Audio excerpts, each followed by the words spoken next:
Assalamualaikum warahmatullahi wabarakatuh. Kembali lagi dengan aku, Samaratul Usni Zufia, pada mata kuliah pengembangan bahan ajar pembelajaran, yang mana pada kesempatan kali ini kita akan membahas materi mengenai sumber bahan ajar. Nah, yang mana pada materi sumber bahan ajar itu sendiri ada poin-poin tertentu yang akan dibahas. Yang pertama itu ada pengertian dari sumber belajar, yang kedua ada jenis-jenis sumber belajar, yang ketiga ada pemilihan dan pemanfaatan sumber belajar.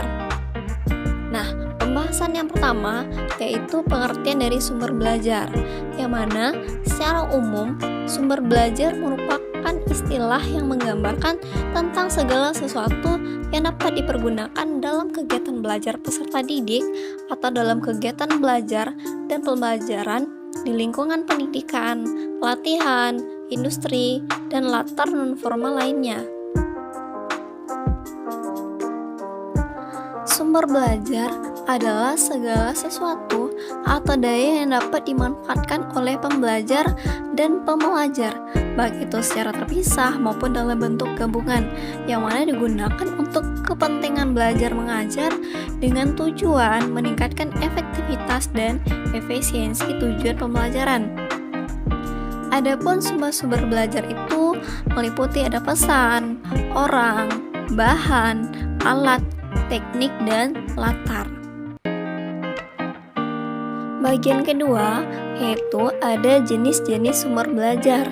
Nah, secara umum Kim dan Smile mengklasifikasikan sumber belajar itu, yang pertama itu ada sumber belajar berbasis manusia, yang kedua ada sumber belajar berbasis cetakan, yang ketiga sumber belajar berbasis visual, lalu yang keempat sumber belajar berbasis audiovisual, dan yang kelima ada sumber belajar berbasis komputer.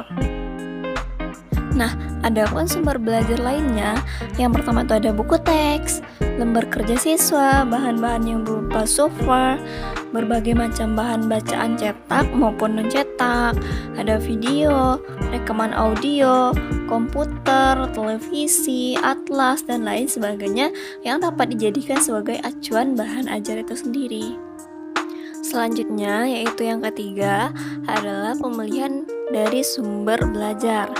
Nah, Anderson dan ACT mengemukakan langkah-langkah dari pemilihan sumber belajar itu sebagai berikut. Yang pertama itu merumuskan tujuan pembelajaran yang akan dicapai dengan menggunakan sumber belajar secara jelas.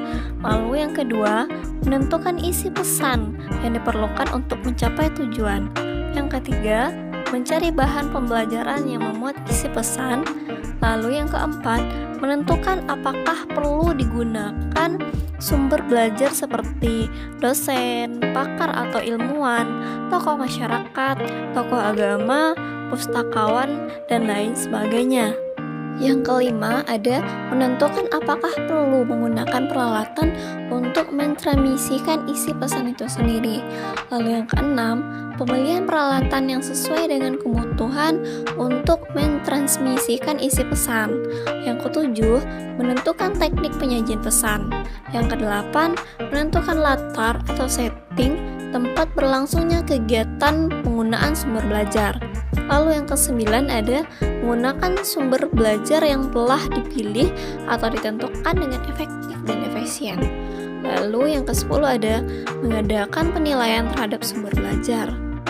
Nah, yang terakhir itu ada pemanfaatan sumber belajar, yang mana pemanfaatan sumber belajar itu merupakan tindakan penggunaan metode dan model interaksional, bahan dan peralatan media untuk meningkatkan suasana pembelajaran. Pemanfaatan sumber belajar merupakan proses pengambilan keputusan berdasarkan pada spesifikasi desain pembelajaran. Baik, itulah pembahasan kita pada hari ini mengenai sumber bahan ajar. Semoga materi ini bermanfaat bagi kita semua, yang mana next time kita akan bertemu lagi dengan tema dan pembahasan yang berbeda.